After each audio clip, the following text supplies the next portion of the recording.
Hello बच्चों, अपन chapter number 9 है उसके इंपॉर्टेंट क्वेश्चन पढ़ रहे हैं। अपन ने इसके 2 वीडियो डाल दिए, अपन तीसरा वीडियो डाल रहे हैं।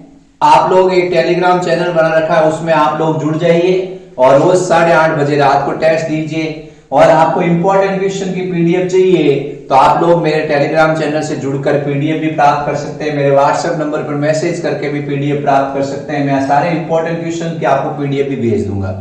आप लोग वीडियो पूरा देखें। और वीडियो के अंदर क्या है कि वैसे मैंने ये छोटे क्वेश्चन कराए, ऑब्जेक्टिव क्वेश्चन कराए, एक लाइन के क्वेश्चन कराए हैं। तो उसमें से क्या होता है कि आपको जब बड़े क्वेश्चन आएंगे तो ये छोटे क्वेश्चनों में से ही मिलते हैं। तो आप लोग आराम से उन वीडियो को देखकर आप लोग अगर मान लो जैसे ऑब्जेक्टिव क्वेश्चन है उसको आप कर रहे हो तो आपको क्या होता है, डाउट क्लियर होता जाता है। ये सारे ऑब्जेक्टिव सवाल, एक लाइन के ऑब्जेक्टिव सवाल है, वो सारे आपके नीट में बहुत हेल्पफुल होंगे। आपको नीट की तैयारी कर रहा है उस बच्चे को भी ये सवाल पूछिए, एक बार तो उसको भी पसीने आ जाएंगे, वो आसानी से उत्तर नहीं दे पाएगा। ठीक है, तो आपके ये अपन ये सवालों को आगे बढ़ते हैं। एक एक नंबर के सवाल है उनकी अपन चर्चा करते हैं। सवाल है उत्तक संवर्धन किसे कहते हैं। उत्तक संवर्धन अपन जानते हैं जब कर्तोत्तक मतलब पादप का वह भाग जिसका उपयोग उत्तक संवर्धन में करते हैं उसको कहते हैं कर्तोत्तक। जब कर्तोत्तक को पोष माध्यम अपन जानते हैं कि क्या होता है, जैसे विटामिन, सुक्रोज, खनिज लवण, ये आयन, साइटोकाइनिन, ये ऑक्सीन, इन सब से बना हुआ एक माध्यम होता है जिसको कहते हैं पोष माध्यम। जब कर्तोत्तक को पोष माध्यम में संवर्धित किया जाता है तो उसे क्या कहते हैं, उत्तक संवर्धन के नाम से जानते हैं। ठीक है, ये चैप्टर नंबर 9 के अपन इंपॉर्टेंट क्वेश्चंस पढ़ रहे हैं। जब कर्तोत्तक को पोष माध्यम में संवर्धित किया जाता है उसे क्या कहते हैं, उत्तक संवर्धन कहते हैं। छोटी सी परिभाषा है। अगला सवाल है, पोषी पादपों में कीट और पीड़क प्रतिरोधकता के कारण लिखिए। जो पोषी पादप होते हैं जैसे ये मक्का पादप है, जैसे गेहूं पादप है, जैसे ये कपास पादप है, ये सब क्या होते हैं, ये पोषी पादप की श्रेणी में आते हैं। ठीक है, पोषी पादपों में कीट मतलब उनको क्या होते हैं, छोटे छोटे कीट खाते रहते हैं, जो पीड़क होते हैं वो खाते रहते हैं, उसके प्रतिरोधकता के कारण लिखिए। तो ये पादप में प्रतिरोधकता क्यों आती है, पादप की बनावट ऐसी होती है कि कुछ कीट होते हैं वो उसको नहीं खा सकते। जैसे गेहूं है, उसको क्या होता है, उसका तना ऐसा होता है कि उसको स्टेम सॉफ्ट लाइक कीट नहीं खा सकता है। ठीक है, इसी तरह से अपन कह रहे हैं कि उससे कुछ ऐसे रसायन निकलते हैं, जैव रसायन निकलते हैं और उसके अंदर कुछ शरीर क्रियात्मक लक्षण होते हैं जिसके कारण उसमें प्रतिरोधकता का गुण आ जाता है। आपने देखा होगा आक होता है, उस आक को कोई भी नहीं खाता है, धतूरे को कोई नहीं खाता है। क्यों नहीं खाता, उन पादपों के अंदर ऐसे रसायन निकलते हैं कि कोई कीट उनके आसपास नहीं भटकता है। तो पोषी पादपों में कीट और पीड़क प्रतिरोधकता के कारण लिखिए। तो आपको बताना है पादप आकार की, जैव रसायन और शरीर क्रियात्मक अभिलक्षण। अगला सवाल है, मक्के, ये आ गया मक्का पोषी पादप, मक्के में तना भेदक के प्रति प्रतिरोधकता का कारण लिखिए। मक्का है, इस मक्के को अंदर एक कीट होता है जिसका नाम होता है तना भेदक। ये कीट होता है तना भेदक, ये इसको क्या करता है, खाता है। तो इसके प्रति प्रतिरोधकता का कारण क्या है, इसका कारण है इस मक्के के अंदर उच्च एस्पार्टिक एसिड है, उच्च एस्पार्टिक एसिड होता है। दूसरा, इसमें नाइट्रोजन की मात्रा कम है और शर्करा की मात्रा कम है। लघु नाइट्रोजन और शर्करा, तीन चीजें इसमें होने के कारण क्या होता है, इसको तना भेदक होता है वो नहीं खाता। ये तना भेदक इसके पास आया, इसको खाया क्यों नहीं, तो आपने कहा भाई मक्का तेरे अंदर क्या विशेषता है, इसमें उच्च एस्पार्टिक अम्ल है, लघु नाइट्रोजन है और शर्करा अंश है। अगला सवाल है, उत्परिवर्तन प्रजनन किसे कहते हैं। उत्परिवर्तन प्रजनन अपन जानते हैं अचानक कोई उत्पन्न होने के लक्षण क्या होते हैं, उत्परिवर्तन होते हैं। उत्परिवर्तन प्रजनन का मतलब है उत्परिवर्तन द्वारा नई पादप किस्मों के निर्माण की क्रिया को। उत्परिवर्तन द्वारा अगर नई पादप किस्म को बनाया जाता है उसको कहते हैं उत्परिवर्तन प्रजनन। बहुत ही आसान परिभाषा है, ये मोस्ट इंपॉर्टेंट डेफिनेशन आ चुकी है। एकल कोशिका प्रोटीन, सिंगल सेल प्रोटीन किसे कहते हैं, ये भी सवाल आता है। एससीपी का पूरा नाम लिखो। एस का मतलब होता है सिंगल और सी का मतलब होता है सेल और पी का मतलब होता है प्रोटीन। यानी सिंगल सेल प्रोटीन का मतलब है कि ऐसी कोशिका, कुछ जीवों की कोशिकाएं होती हैं जिनमें प्रोटीन अधिक मात्रा में होता है। ये कोशिका है, इस कोशिका के अंदर क्या है, प्रोटीन ज्यादा है, तो अपन इसको क्या कहते हैं, सिंगल सेल प्रोटीन कहते हैं। ठीक है, जैसे एक एग्जांपल स्पाइरुलिना, ये एक शैवाल है, इस शैवाल की कोशिकाओं में प्रोटीन बहुत ही अधिक होता है। इस कोशिका के अंदर जैसे प्रोटीन मान लो 5% है और इस कोशिका के अंदर जैसे प्रोटीन 45% है, तो अपन कहेंगे ये प्रोटीन की अच्छी स्रोत कौन सी है, ये कोशिका है। तो हमारे को भी ऐसी कोशिका की आवश्यकता होती है जिसमें प्रोटीन अधिक हो, उस कोशिका को अपन कहते हैं एकल कोशिका प्रोटीन। यानी कुछ जीवों की कोशिकाएं जिनमें प्रोटीन बहुत अधिक मात्रा में हो तथा उनका शरीर एक कोशिका का बना हो, तो उन्हें क्या कहते हैं, एकल कोशिका प्रोटीन के नाम से जानते हैं। जैसे स्पाइरुलिना है, क्लोरेला शैवाल है, इनके अंदर एकल कोशिका प्रोटीन के एग्जाम्पल ये।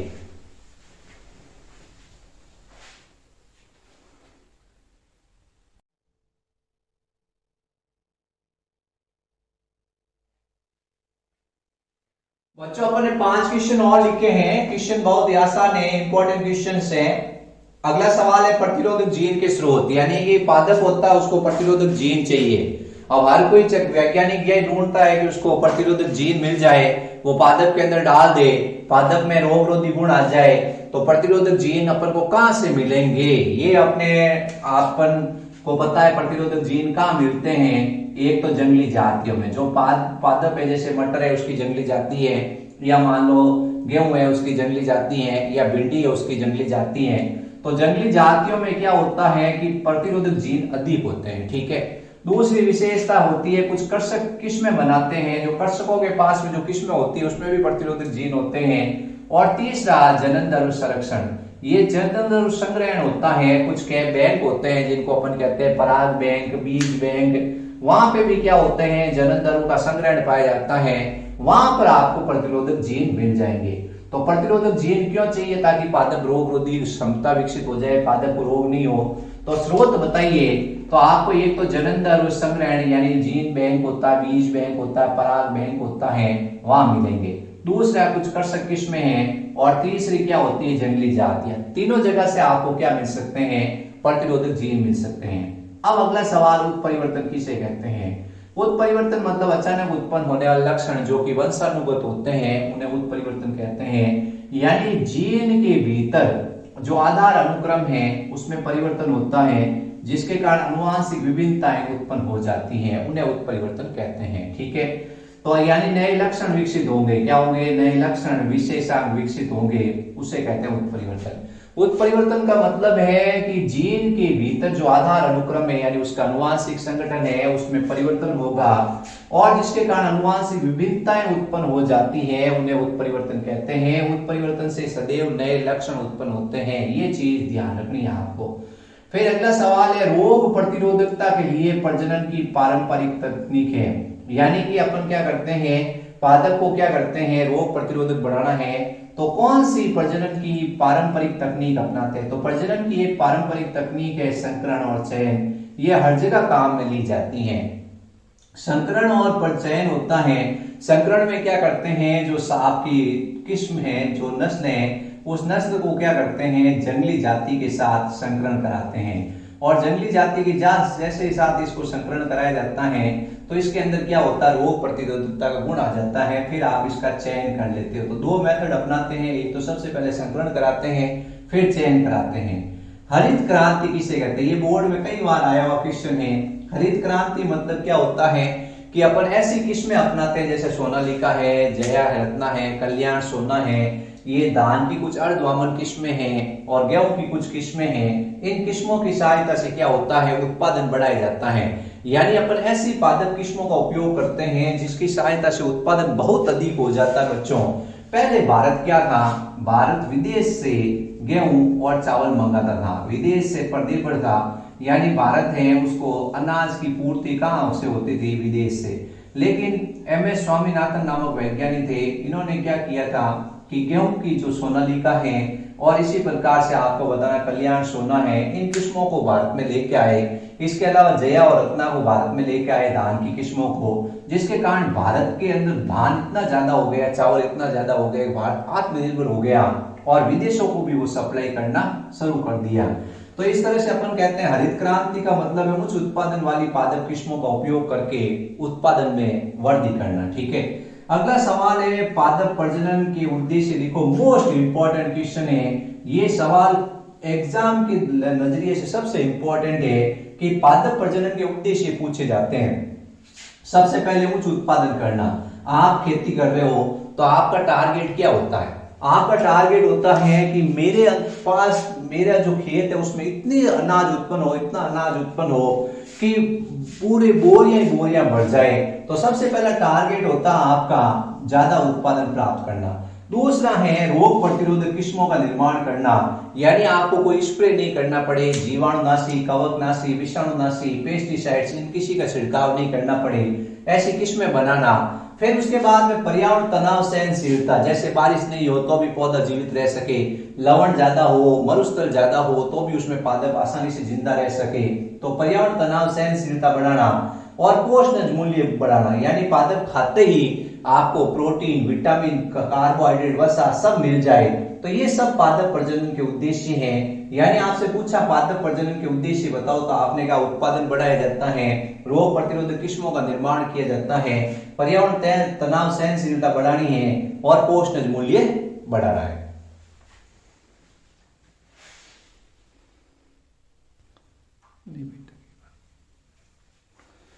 अब अपन ने ये 4-5 क्वेश्चन लिखे बच्चों, आप लोग इन क्वेश्चनों को आराम से याद कीजिए।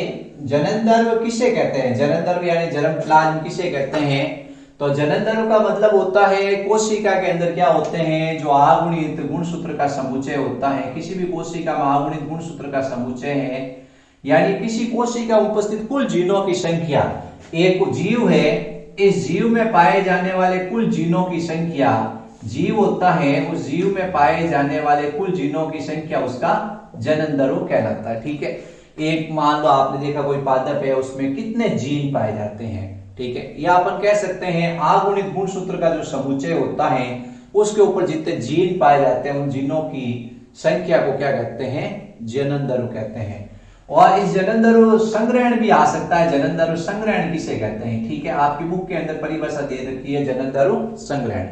तो इसने डेफिनेशन क्या लिखी है? किसी फसल कोशिका में पाए जाने वाले सभी जीनों के विविध एलील्स के योग को जननद्रव्य कहते हैं। यानी किसी कोशिका या कोई फसल है उसमें पाए जाने वाले सभी जीनों के जो विविध एलील है उनके योग को क्या कहते हैं? उसका जननद्रव्य। और एलील्स का संग्रहण करते हैं उसको क्या कहते हैं? जननद्रव्य संग्रहण कहते हैं। तो डेफिनेशन सेम ही होगी, जहां पे जननद्रव्य का संग्रहण किया जाता है उसको क्या कहते हैं? जननद्रव्य संग्रहण कहते हैं। जननद्रव्य किसे कहते हैं? ये डेफिनेशन। फिर जननद्रव्य के रूप में उपयोग करते हैं। जननद्रव्य के रूप में जो जर्म प्लाज्म है उसके रूप में अपने को क्या उपयोग करते हैं? पादप कोशिका का उपयोग कर सकते हैं, बीज का उपयोग कर सकते हैं, परागकण का उपयोग कर सकते हैं, जनन कोशिका का उपयोग कर सकते हैं। ठीक है, कोई भी जनन कोशिका में या युग्मक आ सकते हैं, शुक्राणु या अंडाणु आ सकते हैं। तो जननद्रव्य के रूप में किसका उपयोग किया जाता है? पादप कोशिका, बीज, परागकण, जनन कोशिका, इन सब का क्रायो प्रिजर्वेशन करते हैं। क्रायो प्रिजर्वेशन का मतलब यह है कि इनको अपन क्या करते हैं? -196 डिग्री सेंटीग्रेड और तरल नाइट्रोजन में रखते हैं। तो ये क्या होते हैं? लंबे समय तक सुरक्षित रहता है। जैसे कोई पादप जाति विलुप्त होने वाली है, कोई पादप जाति विलुप्त होने वाली है या कोई जंतु जाति विलुप्त होने वाली है, तो हम उसके जननद्रव्य को क्या करते हैं? संरक्षित कर लेते हैं। ठीक है, ताकि आगे भविष्य में उस जननद्रव्य का उपयोग करके उन जीनों से अपन कुछ ना कुछ प्राप्त कर सके।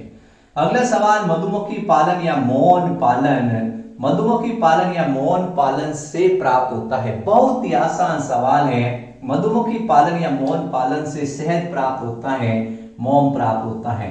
शहद आयुर्वेदिक दवाइयों में काम आता है, आप जानते ही हो। और ये जो मोम होता है इसका उपयोग पॉलिश में किया जाता है।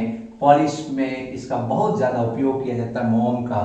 तो मधुमक्खी पालन से क्या प्राप्त होता है? शहद और मोम। इसके अलावा मधुमक्खी पालन फसल के लिए बहुत ही उपयोग है।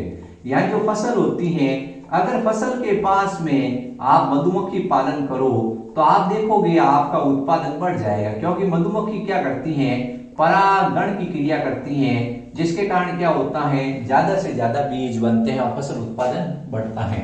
मधुमक्खी को भोजन चाहिए, भोजन मिलता है मकरंद ग्रंथियों से और वो होती है फूलों के पास। ठीक है, तो इस तरह से आपसे पूछा भी जा सकता है मधुमक्खी पालन या मौन पालन से फसल उत्पादन कैसे बढ़ सकता है। अगला सवाल है अंतःविशिष्ट संकरण। अंतःविशिष्ट संकरण किसे कहते हैं? दो भिन्न प्रजातियों के नर तथा मादा पशुओं के मध्य संकरण। दो अलग अलग क्या है, प्रजाति का नर है, एक जाति दूसरी है, इसमें दो भिन्न प्रजाति है। प्रजाति मतलब दो अलग अलग जातियां हैं, दो अलग अलग जातियों के नर और मादा पशुओं के मध्य संकरण कराया जाता है, उसे अंतःविशिष्ट संकरण कहते हैं। आपको लाइन लिखनी है, दो भिन्न जातियों के नर और मादा जंतुओं के मध्य संकरण कराया जाता है, इसको क्या कहते हैं, अंतःविशिष्ट संकरण कहते हैं। जैसे अपन कहते हैं घोड़ा और गधे के बीच में संकरण कराते हैं तो खच्चर बनता है, ये अंतःविशिष्ट संकरण का उदाहरण है।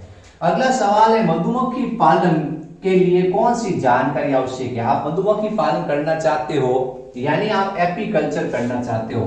एपीकल्चर का मतलब होता है मधुमक्खी पालन, और सेरीकल्चर मतलब होता है रेशम कीट का पालन।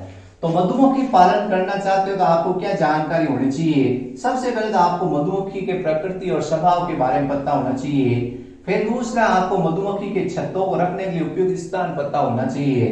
तीसरा, अलग अलग मौसम में छत्तों का प्रबंधन करने की जानकारी होनी चाहिए। शहद और मोम के रख रखाव और एकत्रीकरण की भी आपको जानकारी होनी चाहिए। ये चार अगर जानकारियां आप है तो आप कल से ही मधुमक्खी पालन के लिए शुरुआत कर दो, और आप छोटी मोटी आय के रूप में ये मधुमक्खी पालन है उससे पैसे कमा सकते हो, ठीक है। लेकिन मधुमक्खी पालन बच्चों इतना सिंपल अपन सोच रहे हैं, उतना आसान होता नहीं है। मधुमक्खी की प्रकृति और स्वभाव का ज्ञान होना हमें बहुत आसान होता है। अब आप मधुमक्खी के छत्तों को रखने के लिए आपको स्थान भी चाहिए, जहाँ फसल होती है वो होना चाहिए। इसके अलावा मधुमक्खी के छत्तों का प्रबंधन, उसको साफ सफाई करना उसके छत्तों की, और शहद और मोम के रख रखाव और एकत्रीकरण, ये सब समस्याएं आती है मधुमक्खी पालन में, ठीक है।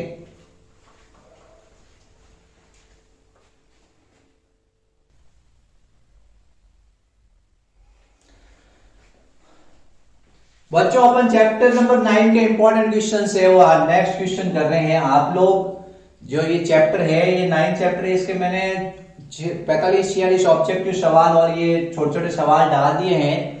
आप लोग इनको ध्यान से पढ़ लें, आपके एक भी सवाल है वो बाहर नहीं जाएगा। और चैप्टर 6 में आपको, चैप्टर 9 में अगर आपको 6 में से 6 अंक चाहिए तो आप ये पूरा वीडियो है, तीनों पार्ट है, उसको ध्यान से देख लीजिए। आपके सारे 6 में से 6 नंबर है, उसकी गारंटी है कि वो आ जाएंगे, पक्के हैं, ठीक है। और इसमें लंबे जो सवाल है उनके पीडीएफ भी मुझसे प्राप्त कर लें। अब अगला सवाल है, कर्तव्य उत्तक किसे कहते हैं।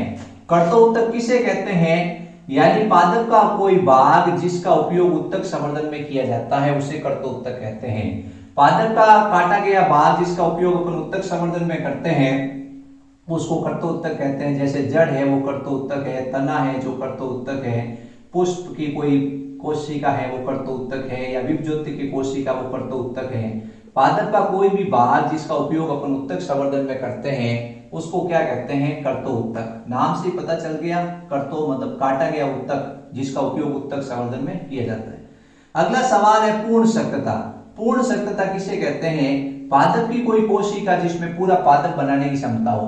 पादप की एक कोशिका है, इसमें पूरा पादप बनाने की क्षमता होती है, इस कोशिका को अपन कहते हैं पूर्ण सख्त कोशिका, और इस गुण को क्या कहते हैं, पूर्ण सख्तता के नाम से जानते हैं। अब ये भी सवाल आ सकता है कौन सी कोशिका होती है जिसमें विभाजन का गुण होता है और पूरी पादप कोशिका बना सकती हैं, तो विभज्योति की कोशिका। और मनुष्य के अंदर कौन सी होती है, स्टेम कोशिका, ठीक है। तो ये ध्यान रखना आपको, पूर्ण सख्तता किसे कहते हैं, पादप की कोई भी कोशिका जिसमें पूरा पादप बनाने की क्षमता होती है, ठीक है। अगला सवाल है सूक्ष्म प्रवर्धन। सूक्ष्म प्रवर्धन का मतलब कम समय में कम स्थान पर अधिक से अधिक पादप चाहिए आपको। कम समय में कम स्थान पर अधिक से अधिक पादपों का निर्माण करना होता है, तब आप क्या करते हो, सूक्ष्म प्रवर्धन अपनाते हो। उत्तक संवर्धन की विधि है जिसमें हजारों की संख्या में पादपों को उत्पन्न करने की विधि होती है। उत्तक संवर्धन द्वारा हजारों की संख्या में जब पादप चाहिए तब आप क्या करते हो, सूक्ष्म प्रवर्धन द्वारा पादप बनाते हो। जैसे आपको चाहिए 1 करोड़ पादप, ठीक है, 1 करोड़ पादप चाहिए, तब आप क्या करते हो, सूक्ष्म प्रवर्धन विधि अपनाते हो, और कुछ ही मिनटों के अंदर, कुछ ही घंटों के अंदर आप करोड़ पादप बना दे। जैसे बारिश होने वाली है और अब आपको कई, आप नर्सरी में काम करते हो, आपको कई इतने सारे पादप चाहिए, तो आप कौन सी विधि अपनाते हो, सूक्ष्म प्रवर्धन। अगला सवाल है सोमोक्लोन किसे कहते हैं। सोमोक्लोन का मतलब होता है ऐसी कोशिकाएं जो अनुवांशिक रूप से समान हो। ऐसे पादप जो अनुवांशिक रूप से समान हो, एक पादप है, ये दूसरा पादप है, ये दोनों आनुवांशिक रूप से समान है। इसका जैसा आनुवांशिक संगठन है वैसे ही इसका आनुवांशिक संगठन है। तो सूक्ष्म प्रवर्धन द्वारा जो आप बनाते हो पादप, ये सारे पादप आपने जैसे 1 करोड़ पादप बनाए हैं, ये सारे पादप एक दूसरे से आनुवांशिक रूप से समान है। इन सब को सोमो क्लोन कहते हैं। क्लोन इसमें वर्ड आया हुआ है। क्लोन का मतलब होता है आनुवांशिक रूप से जो समान होते हैं उनको कहते हैं क्लोन, और सोमो मतलब होता है शरीर, जिनका शरीर से आनुवांशिक रूप से समान हो। सूक्ष्म प्रवर्धन के फलस्वरूप निर्मित प्रत्येक पादप जो आनुवांशिक रूप से समान होते हैं उन्हें सोमो क्लोन कहते हैं। अगला सवाल है, विषाणु मुक्त पादप तैयार किए जाते हैं। विषाणु मुक्त पादप तैयार करने के लिए आप क्या उपयोग लोगे? शीर्ष विभज्योति की कोशिका या कक्षीय विभज्योति की कोशिका होती हैं, ये विषाणु मुक्त होती हैं, इसका उपयोग किया जाता है। ये कैसी होती हैं? ये विषाणु मुक्त होती हैं और इसका उपयोग किया जाता है।